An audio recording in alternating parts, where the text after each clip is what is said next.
નમસ્કાર વિદ્યાર્થી મિત્રો, આજે આપણે ફંડામેન્ટલ ઓફ બેન્કિંગ સર્વિસીસમાં બેન્કિંગ સેવાના મૂળ તત્વો વિશે જે ચર્ચા કરીએ છીએ તેમાં આગળ વધીએ છીએ. આપણે જાણીએ છીએ તેમ આજે આપણે એમાં એક નવો topic history of evolution of banking in India, ભારતમાં બેન્કિંગના ઉદ્ભવનો ઇતિહાસ શું છે, ભારતમાં બેન્કિંગ કેવી રીતે ઉદ્ભવી, એના વિશે આજે આપણે મિત્રો થોડી ચર્ચા કરવાના છીએ. ખૂબ રસપ્રદ ચર્ચા રહેશે. આમ જોવા જઈએ તો કોઈ પણ તંદુરસ્ત અર્થતંત્ર માટે મિત્રો બેન્કિંગ સિસ્ટમ એ આપણે જોઈએ છે કે બેન્કિંગ સિસ્ટમ એ કોઈ પણ તંદુરસ્ત અર્થતંત્ર માટે લોહી તરીકે કામ કરે છે. સમગ્ર અર્થતંત્રના ખૂણે ખૂણામાં વહે છે અને અર્થતંત્રને તંદુરસ્ત અને વિકાસશીલ રાખે છે. આજે આપણે બેન્કિંગનો ઇતિહાસની જો વાત કરીએ તો એક સરસ મજાના નરસિંહ મહેતા નું ભજન યાદ આવે છે કે મારી હુંડી સ્વીકારો મહારાજ રે, શામળા ગીરધારી, મારી હુંડી શામળિયાને નામ રે, શામળા ગીરધારી, એ મારી હુંડી. તો આ ભજન પરથી જ આપણને ખ્યાલ આવે છે મિત્રો કે પૌરાણિક કાળથી એટલે કે ખૂબ ખૂબ પુરાના કાળથી ભારતમાં બેન્કિંગના મૂળમાં બેન્કિંગના મૂળ રોપાયેલા છે. કારણ કે મારી હુંડી સ્વીકારો એનો મતલબ કે એક નરસિંહ મહેતા ભગત પોતાના ભજનમાં પણ હુંડી શબ્દનો પ્રયોગ કરે છે અને હુંડી શબ્દ આપણે જાણીએ છીએ ત્યાં સુધી બેન્કિંગ સાથે સીધો સંકળાયેલો છે. એનો મતલબ કે બહુ જ વર્ષો પહેલા પણ હુંડી શબ્દ વપરાતો હતો અને એક યા બીજી રીતે બેન્કિંગ શબ્દ એટલે કે બેન્કિંગને લગતા કાર્યો ભારતમાં થતા હતા. આમ આપણે એવું ઘણીવાર જાણીએ છીએ કે આપણો જે પુરાતન કાળ છે ભારતનો એ ખૂબ જ સમૃદ્ધ અને વેપાર ઉદ્યોગથી છલોછલ હતો. તો સ્વાભાવિક છે એ વખતે જો વેપાર થતો હશે તો ચોક્કસ એક યા બીજી રીતે નાણાંની લેવડ દેવડ, નાણાંનો જે હેરફેર છે એ સતત થયા કરતી હશે અને એ સમયે પણ ચોક્કસ બેન્કિંગને લગતા કેટલાક કાર્યો થતા હશે.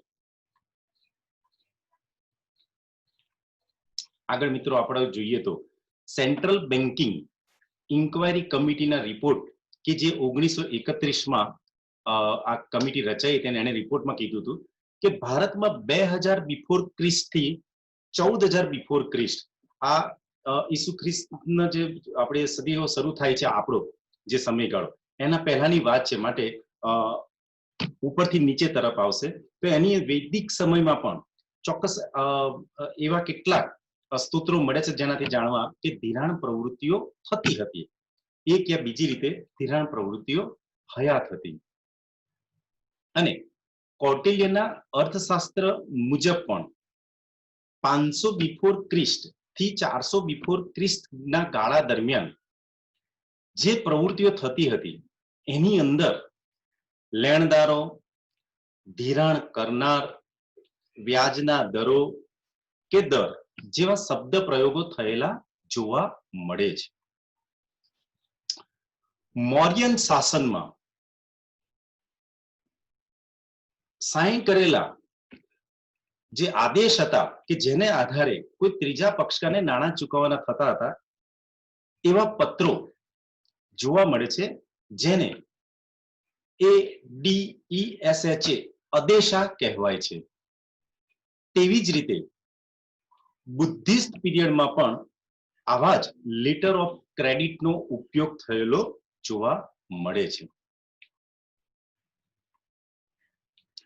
જો ભારતની મિત્રો વાત કરીએ તો આપણે આપણા બાપદાદાઓ સાથે જો થોડી ચર્ચા કરી હોય તો ખાસ કરીને ગામડાઓમાં આપણે જે આધુનિક બેન્કિંગની વાત કરીએ છીએ મિત્રો એના બે પૂર્વજો જોવા મળશે. આ જે બે પૂર્વજના કાર્યો છે એને થોડું જો તમે સમજો અથવા જો તો એના કાર્યો બેંક સાથે તમને મળતા આવશે. તો ભારતમાં બેંકના બે પૂર્વજ છે, એક સોની ગોલ્ડ સ્મિથ અને બે ધીરનાર મની લેન્ડર્સ. તો તમે જોશો કે સોની એ મોટે ભાગે લોકોને પૈસા એટલે કે નાણાંની જગ્યાએ સોનાના દાગીના બનાવીને શું કરે છે મિત્રો, આપે છે.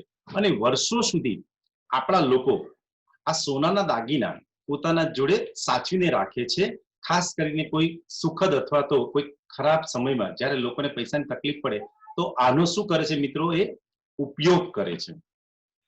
તો આ સોનીઓ ઘણીવાર સોનાના દાગીના પણ આપણને બનાવીને આપે છે અને બીજી બાજુ આ જ દાગીના ઉપર આપણને વ્યાજે ધિરાણ પણ કરે છે. તો વર્ષોથી આ પ્રવૃત્તિઓ આપણે આપણા ગામડાઓમાં અને શહેરોમાં જોતા આવ્યા છે. બીજું ધીરનાર.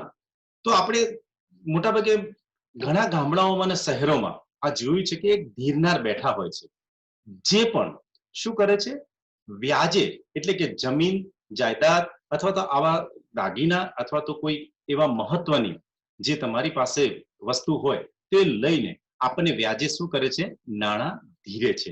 તો આ લોકોની પ્રવૃત્તિઓ બહુ જ સનાતન કાળથી એટલે કે ખૂબ વર્ષોથી આપણા દેશમાં આપણે જોતા આવ્યા છે અને અત્યારે પણ આપણે આ પ્રવૃત્તિઓ જોયા કરીએ છીએ. બેન્કિંગ કમિટીના રિપોર્ટમાં કીધું છે કે ઘણા લોકો આને લોહી ચૂસનાર અથવા તો જેમણે ઘણા લોકોની જમીનો, ઘણા લોકોની જાયદાદો લઈ લીધી છે એવું પણ લખાયેલું છે.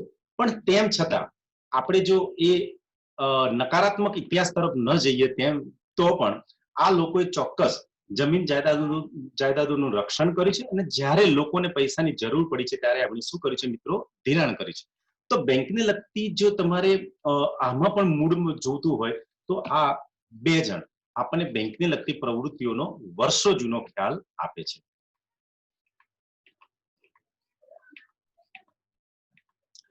આમ જોઈએ તો બેંકનો ઇતિહાસ જો સારી રીતે સમજવો હોય તો એને 3 તબક્કામાં સમજવો પડે. નંબર 1, ભારતની સંદર્ભમાં વાત કરીએ તો 1786 થી 1969 આ સમયગાળો થોડો લાંબો છે. નંબર 2, 1969 થી 1991 અને નંબર 3, 1991 થી અત્યાર સુધી. તો આ 3 તબક્કામાં આપણે બેન્કિંગનો ઇતિહાસ થોડી ચર્ચા કરી શકીએ છીએ મિત્રો. પાછળનું જે તમે ચિત્ર જુઓ છો તે ભારતના આજથી 100-150 વર્ષ પહેલા કલકત્તા શહેરનું છે. તો શા માટે આપણે બેન્કિંગનો જો તમારે ઇતિહાસ સમજવો હોય તો મિત્રો તમારે કલકત્તાથી શરૂઆત કરવી પડે જો એને સારી રીતે સમજવું હોય તો. તો આપણે પહેલો તબક્કાની ચર્ચા કરીએ 1786 થી 1969 મિત્રો 69. તો એવું કહેવાય છે કે પોર્ટુગીઝો દ્વારા સૌ પ્રથમ ભારતમાં પહેલી બેંક સ્થાપવામાં આવી. એ પહેલી બેંકમાં જનરલ બેંક ઓફ ઇન્ડિયા 1786 અને સૌથી મહત્વની બેંક જેની આજે પણ નોંધ લેવાય છે એવી બેંક ઓફ હિન્દુસ્તાન 1790 પોર્ટુગીઝ દ્વારા કલકત્તામાં ભારતમાં સ્થપાયેલી ભારતની આ પહેલી બેંક છે, બેંક ઓફ હિન્દુસ્તાન. ધ્યાન રાખજો, આ પહેલી બેંક જે ભારતમાં મિત્રો સ્થપાઈ છે આ બેંક કોઈ ભારતીય દ્વારા પણ નહીં, અંગ્રેજો દ્વારા પણ નહીં, પણ પોર્ટુગીઝ દ્વારા ભારતમાં વેપાર કરવા માટે સ્થપાયેલી બેંક છે.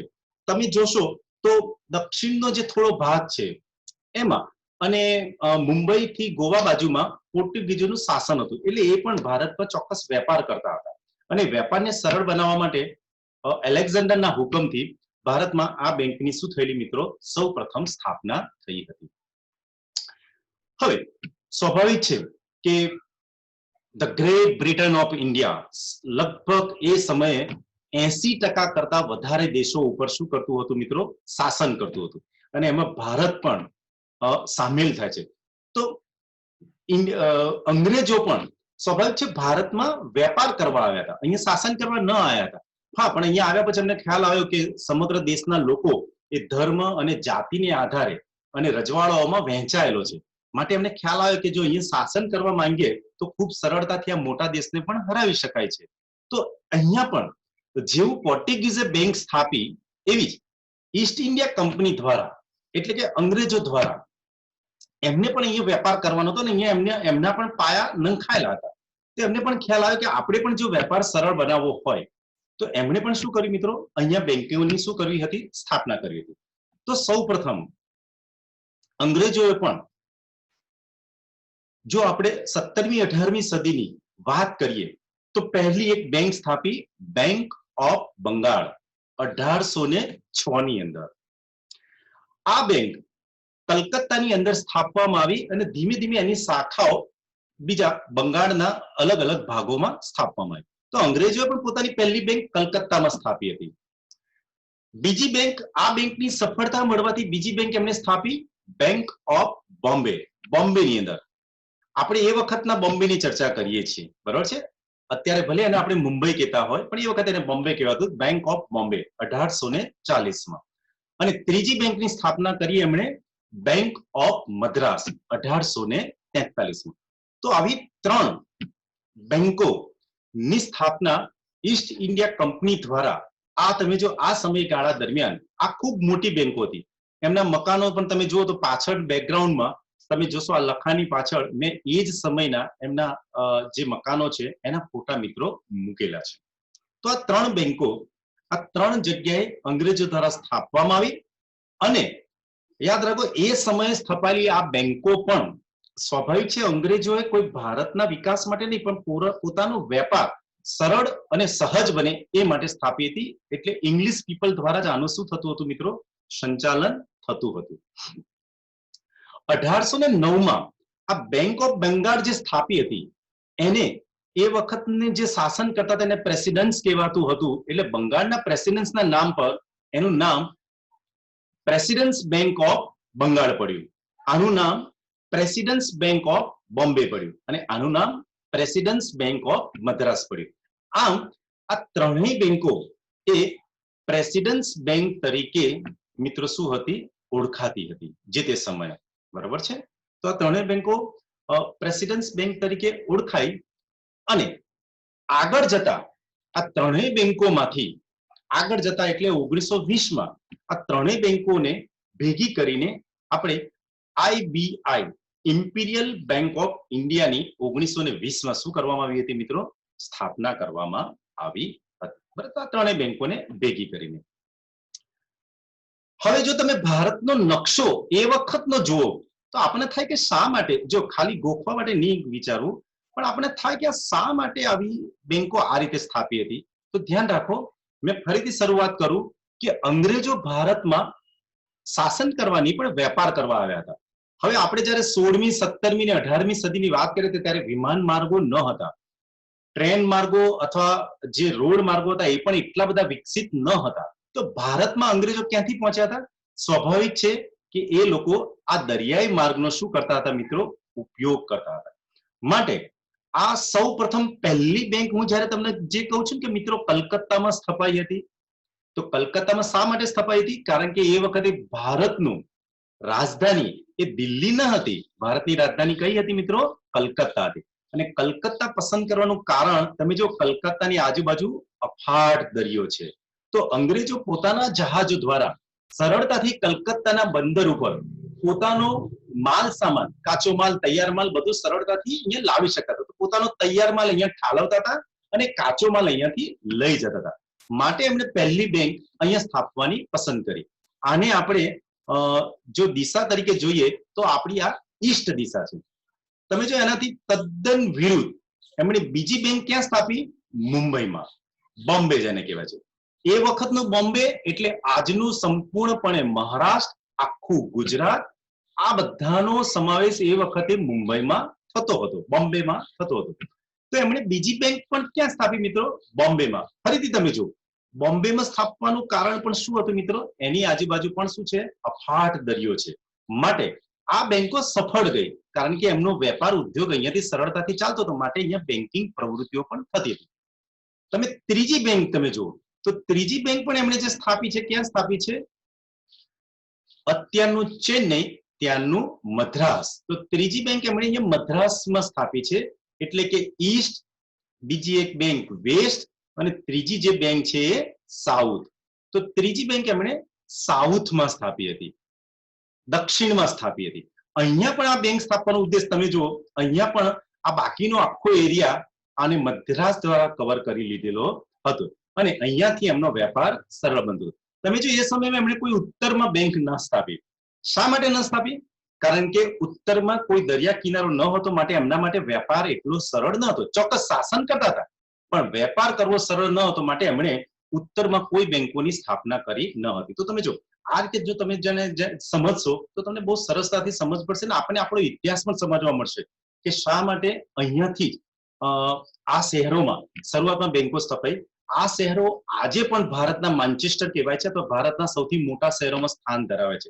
શા માટે? કારણ કે ખૂબ વર્ષોથી તમે જો આ શહેરોનો ઇતિહાસ જુઓ તો 400-500 વર્ષથી એ લોકો વેપાર ઉદ્યોગમાં લિપ્ત થયેલા છે મિત્રો. તો આવી રીતે આ 3 બેંકો એ ભારતમાં એક ગૌરવવંતું ઇતિહાસ ધરાવે છે. આગળ જો મિત્રો આપણે જોઈએ તો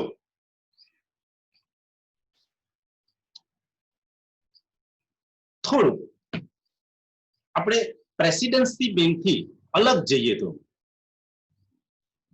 એની સાથે ભારતીયો દ્વારા આ જે બેંકો હતી એ પોર્ટુગીઝ અને અંગ્રેજો દ્વારા સ્થપાઈ હતી. હવે આને ધ્યાનમાં રાખીને તમે જો કે ભારતમાં પણ સ્વતંત્રતાની ચળવળ ચાલતી હતી. તો સ્વતંત્રતા એટલે માત્ર આપણે જ્યારે પિક્ચરો જોઈએ છે ત્યારે મોટે ભાગે શું જોઈએ છે કે અંગ્રેજો સાથેની લડાઈ અહિંસક અથવા તો હિંસાત્મક એવા આપણે પિક્ચરો જોયા છે. પણ ઘણા બધા ભારતીયો એ વખતે ભલે ભારત દેશ ગુલામ હતો પણ તેમ છતાં ભારતમાં ઉદ્યોગપતિઓ તો હતા. કારણ કે તમે જો ટાટા કંપનીનો ઇતિહાસ જુઓ તો એ જ્યારે ભારત ગુલામ હતું ત્યારે ટાટા કંપની શું થઈ હતી મિત્રો? ભારતમાં સ્થપાઈ ગઈ હતી. તો એ વખતે પણ ભારતીયોમાં એક આર્થિક સ્વતંત્રતા મેળવવાની પણ ઝંખના હતી. એટલા માટે સૌ પ્રથમ 1865માં અલ્હાબાદ બેંક એ ભારતીયો દ્વારા સ્થપાયેલી પહેલી જોઈન્ટ સ્ટોક બેંક છે. એનો અર્થ કે શેર હોલ્ડરો દ્વારા આની અંદર રોકાણ કરવામાં આવ્યું અને આ એક અલ્હાબાદ બેંક ભલે એક ખાનગી બેંક હતી પણ ભારતીયો દ્વારા સ્થપાઈ હતી 1865. આ પહેલી ભારતીય બેંક કહી શકાય કે જેમાં ભારતના લોકો મિત્રો જોવા મળે. આપણે જે જૂની બેંકોની વાત કરીએ છીએ ત્યાં મોટા ભાગે અંગ્રેજો જોવા મળે, આપણને એ વખતે બધા એ જ માણસો જોવા મળે. અને આ જૂનિયામાં જૂની અલ્હાબાદ બેંક પણ છે. અને બીજી રસપ્રદ બાબત એ છે કે આટલી જૂની બેંક આજે પણ ભારતમાં એક રાષ્ટ્રીયકૃત બેંક તરીકે શું છે મિત્રો? કાર્યરત છે. એનો મતલબ કે 1865 બાજુની જમણી બાજુમાં તમને આજે એનું મકાન જોવા મળે છે. આજે પણ આ બેંક ભારતમાં કાર્યરત છે. એની સાથે બીજી આ જે બેંક સ્થપાઈ એ ઉત્તરમાં સ્થપાઈ, એટલે કે પંજાબમાં, લાહોરમાં. Punjab national bank of India 1895 થોડા વર્ષો પછી પહેલા બેંક પછી આ બીજી ભારતીયો દ્વારા સ્થપાયેલી એક બેંક હતી. આ બેંકનો પણ આજે વાત કરીએ તો ભારતની બીજી સૌથી મોટામાં મોટી બેંક છે. આ પણ ભારતની રાષ્ટ્રીયકૃત બેંક છે અને સ્ટેટ બેંક ઓફ ઇન્ડિયા પછી મિત્રો આ બીજી સૌથી મોટી બેંક છે. તો આ બધી જ બેંકો નો ઇતિહાસ એ તમે જો આઝાદી પહેલા સ્વતંત્ર ભારતની જે સ્વતંત્રતાની ચળવળ હતી એ સમયે સ્થપાયેલી મિત્રો આ બેંકો છે. હવે તમે જો હવે આપણે જે વાત કરીએ છીએ તે 19મી 20મી સદીમાં જો આવી જઈએ તો સ્વદેશી ચળવળની અસર આપણા બેન્કિંગ ઉદ્યોગ પર બહુ સરસ થઈ હતી એ સમયે ગુલામ ભારતમાં પણ. અને એવું કહી શકાય કે એક સમય તો બેન્કિંગ માટે એ સુવર્ણકાળ હતો. જેમ કે વારંવાર જે ચળવળ આગળ વધતી હતી એમાં ઘણીવાર આપણે આ ચળવળમાં ઘણીવાર એવી ચર્ચાઓ થતી હતી કે અંગ્રેજો ભારતને વેપાર, ઉદ્યોગ, નાણાકીય રીતે શોષણ કરે છે. માટે જે આપણા સ્વદેશી ઉદ્યોગપતિઓ હતા એ લોકોએ પછી આને પણ એક પોતાની ચળવળનો ભાગ બનાવ્યો. અને તમે જો 1906 થી 1911માં બહુ જ સરસ મજાની તમને અત્યારે જે નામ પંચાયત છે બધી જ બેંકોની શું થઈ છે મિત્રો? સ્થાપના છે થઈ છે. જેમાં bank of India, corporation bank, Indian bank, Canara bank અને સેન્ટ્રલ બેંક ઓફ ઇન્ડિયા. તો આ બધી જ બેંકો જે 20મી સદીની બહુ જ શરૂઆતમાં 1906 થી 1911 વચ્ચે જે સ્થપાયેલી છે મિત્રો એ બેંકો આજે પણ હયાત છે અને આજે પણ ભારતમાં રાષ્ટ્રીયકૃત બેંકો તરીકે શું કરે છે મિત્રો? કામ કરે છે. તો 1911 સુધી આ રીતે ભારતમાં થોડી બેન્કિંગ નો આપણને ઇતિહાસ મિત્રો આછો પાત્રો જોવા મળે છે.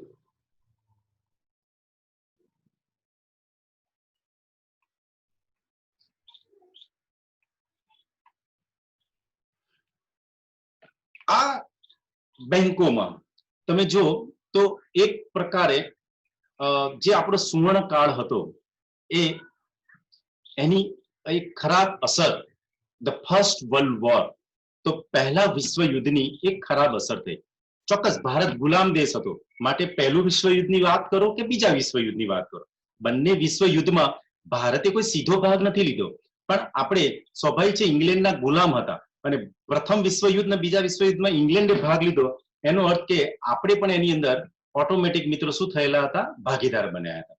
અને એનું પરિણામ શું આવ્યું મિત્રો, કે જે એક સુવર્ણ યુગ હતો બેન્કિંગ ક્ષેત્રનો ભારતની અંદર 1911 સુધી, એ અચાનક એના ઉપર એક પ્રકારનું એને કહી શકાય કે આ બધો જે બેંકોનો વિકાસ થયો હતો એ મશરૂમ ગ્રોથ કહી શકાય. મશરૂમ એટલે આપણે જોઈએ ચોમાસામાં જયારે વરસાદ પડે તો ગામડામાં ઘણીવાર પેલા બિલાડીના ટોપ સફેદ ઉગી આવે છે, પણ એ જેવા ઉગે ને એવા નાશ બી પામે, એટલે તરત જ એ શું થઈ જાય છે, નષ્ટ બી થાય છે.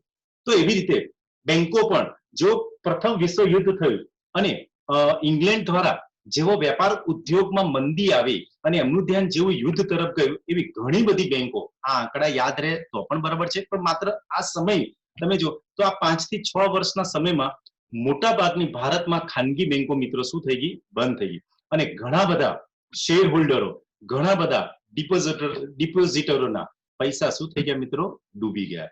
તો આની ખૂબ મોટી આલોચના પણ થઈ, પણ સ્વાભાવિક છે કે આપણે ગુલામ હતા માટે આ બધા પૈસા, ઘણા બધા ડિપોઝિટરોના પૈસા એ શું થઈ ગયા મિત્રો, એની અંદર ઘણા એમના પૈસાને ઘણું બધું એમને આર્થિક રીતે શું સહન કરવું પડ્યું મિત્રો, નુકસાન સહન કરવું પડ્યું. આને ધ્યાનમાં રાખીને જેવું યુદ્ધ પત્યું એવું પાછું ઇંગ્લેન્ડે ભારતના અર્થતંત્ર ઉપર, એટલે કે ભારતનું અર્થતંત્રમાં એના વેપાર ઉદ્યોગ તરફ શું કર્યું, પાછું મિત્રો ધ્યાન થોડું દોર્યું. અને પહેલું એમણે જે કામ કર્યું તે પેલી જે આપણે 3 બેંકોની વાત કરીએ છીએ, કઈ 3 બેંકોની, તો